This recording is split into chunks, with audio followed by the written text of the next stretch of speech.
Ada sebuah lembaga yang harus kuat posisinya di dalam sebuah negara. Karena garda terdepan pertahanan negara ya lembaga ini. Dan terkadang banyak hal seram bahkan tidak difahami oleh orang awam. Jangankan orang awam, wakil rakyat yang namanya DPR saja yang paham akan keberadaan lembaga ini jarang. Apalagi mereka yang kemasukan doktrin barat yang liberal dan seakan-akan mengatakan demokratis. Memandang lembaga ini menakutkan dan bisa melanggar HAM. Lebih baik dilemahkan. HAM versi mana nih? Ayo kita diskusi, wahai para sahabat pendukung HAM versi mana? Orang membunuh seperti teroris, membunuh ratusan orang, dihukum mati boleh nggak? Lalu atas nama HAM jadi dihukum seumur hidup. Kalian tahu nggak berapa biayanya ongkos ngurusi seorang pembunuh bajingan seperti itu? Murah? Ya enggak lah, mahal. Amrozi, Imam Samudra dan lain sebagainya waktu sebelum dieksekusi, negara itu membuang uang 6 miliar hanya untuk ngurusi mereka. Lalu ada yang memuja HAM ala barat dan banyak lagi akademisi kaum humanis ala barat meminta Indonesia menegakkan HAM ala barat. Barat yang mana bos? Amerika gitu. Ini fakta. Di penjara Guantanamo banyak orang ditahan tanpa disidang, tahunan malah ditahannya atas nama Patriot Act. Bisa dilakukan. HAM mana seperti itu? Di Amerika NSA, National Security Agency atau NSC, National Security Council, bisa melakukan banyak hal yang jauh lebih kejam dari HAM manapun. Menahan, menangkap, merekam, menginterogasi dan bisa tanpa court approve. Terus di mana HAM-nya? Malah Indonesia saat ini lembek banget, terlalu lemah terhadap kejahatan kelas kakap atau extraordinary crime. Tapi hebatnya lagi, Indonesia bisa mengkriminalisasi apapun. Kalau sahabat adalah bagian dari justice fighter atau defense army,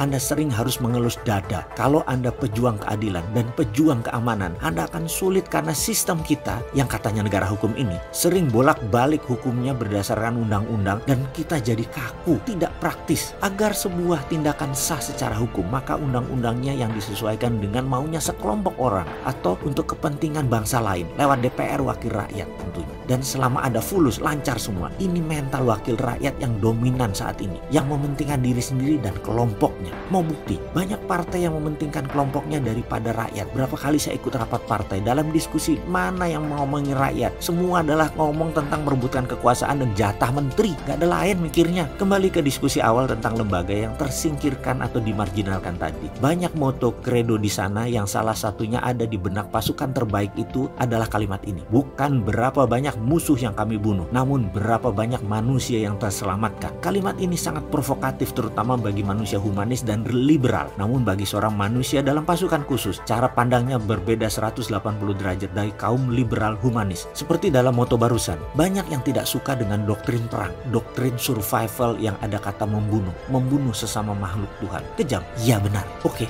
saya beri sebuah fakta. Kalau Anda memimpin 1,4 miliar penduduk, bangsa Anda ingin bangsa itu 100 tahun lagi ada, 500 tahun lagi negara Anda itu tetap ada, bangsa Anda utuh. Kalau mau tahu bangsa itu dalam kurung bangsa Cina gitu ya. Kalau Anda pemimpin sebuah bangsa yang penduduknya berjumlah 370 jutaan kira-kira, dan 200 tahun lagi bangsa itu mungkin menjadi 1 miliar penduduknya. Anda ingin bangsa tersebut tetap besar, tetap survive, tetap mengontrol dunia. Dalam kurung bacanya Amerika ya. Sejarah mencatat sejak ratusan tahun bangsa Eropa menaklukkan dunia baru tujuannya untuk survival kelangsungan bangsanya sendiri. Jadi sekarang ini semua adalah sebuah tindakan mengatasnamakan demi dalam tanda petik survival of a nation, demi mempertahankan hajat hidup bangsa dan negaranya. Coba kita lihat fakta 70%, 80% perang konflik ada di daerah penghasil minyak bumi. Benar kan? Apa itu tidak didesain? Apa itu jadi sendiri? Ayolah, kita sudah pada dewasa semua, pasti didesain lah oleh negara yang 100 tahun lagi ingin tetap utuh. Diciptakan perang di sebuah negara karena minyaknya akan dia sedot. Lalu kalau 30 tahun ke depan, di mana fosil oil minyak bumi udah berkurang atau habis, maka untuk menghidupi bangsanya, sebuah bangsa di dunia ini akan berubah porosnya. Kita semua akan bergantung pada energi terbarukan seperti kelapa sawit, jagung, singkong, tumolase, pohon jarak, sukun, dan banyak lagi bergantung pada negara tropikal yang subur, yang negaranya tidak perlu pupuk karena banyak ring of fire, gunung Merapi yang selalu memuntahkan pupuk organik ke alam sekitar. Maka